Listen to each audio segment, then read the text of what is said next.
नमस्कार, रुचकर सूपमध्ये आपल्या सर्वांचं खूप खूप स्वागत आहे।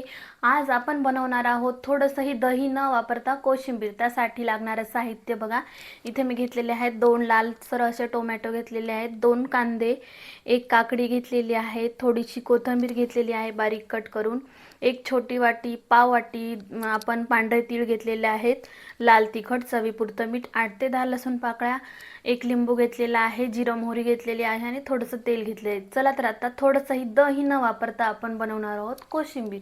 चला तर व्हिडिओला सुरुवात करूया। सर्वात अगोदर आपल्याला घ्यायचं आहे सर्व भाज्या बारीक कट करून। तर चला तर आता लसूण घेते सर्वात अगोदर बारीक बारीक तुकडे करून।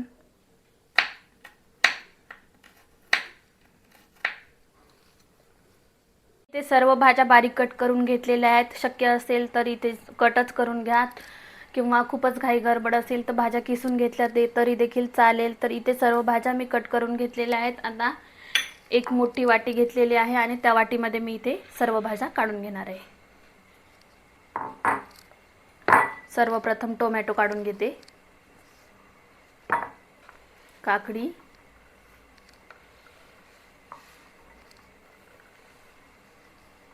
कांदा,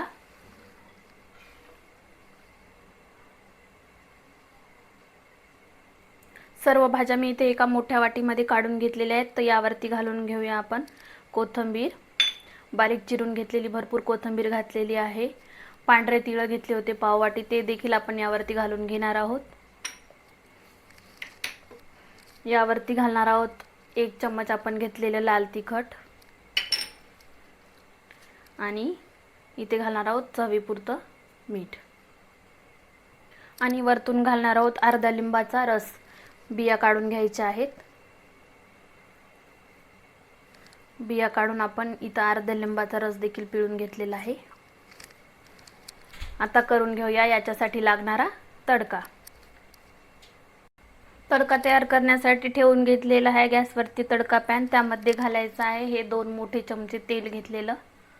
तेल छान कडकडीत गरम करून घ्यायचं आहे। तेल छान कडकडीत गरम झालेलं आहे। आता यामध्ये टाकून घेऊया जिरा आणि मोहरी। छान कडकडलेले आहे जिरं मोहरी आणि यामध्ये लसूण देखील टाकून घ्यायचा आहे।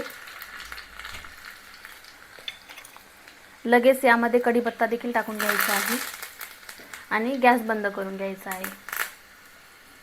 तडका एकदम कडकडीत गरम आहे आणि तो आता आपल्याला या मसाल्यांवरती ओतून घ्यायचा आहे। तडका मारलेला आपण ओतून घेतला की सर्व भाज्यांमध्ये मिक्स करून घेते। थोडं आता कडक भाज्या आहेत, यावरती मसाला मीठ आणि आपण तडका घातलेला आहे आणि वरतून 1 लिंबू घातलेला आहे। तर आता सर्व या भाज्यांना पाणी सुटून थोडंसं मऊसूद असं आपलं कोशिंबीर दिसेल। एकदम कुरकुरीत अशी एकदम कुरकुरीत अशी बनवून आपली तयार आहे। अशा प्रकारे थोडंसंही दही न वापरता बनवलेली कोशिंबीर एकदम कुरकुरीत लागते। आता चला तर आपण जेवणासोबत वाढून घेऊया। आहा, एकदम कुरकुरीत आणि चटकदार अशी कोशिंबीर बनवून तयार झालेली आहे। आणि इथे मी ताटामध्ये वाढून देखील घेतलेली आहे। वरतून थोडीशी कोथिंबीर आणि आजची ही रेसिपी कशी वाटली नक्की कमेंट करून सांगा। अशा साध्या आणि सोप्या रेसिपीसाठी रुचकर सूप या चॅनलला लाईक, शेअर आणि सबस्क्राईब करायला विसरू नका। तोपर्यंत बाय बाय।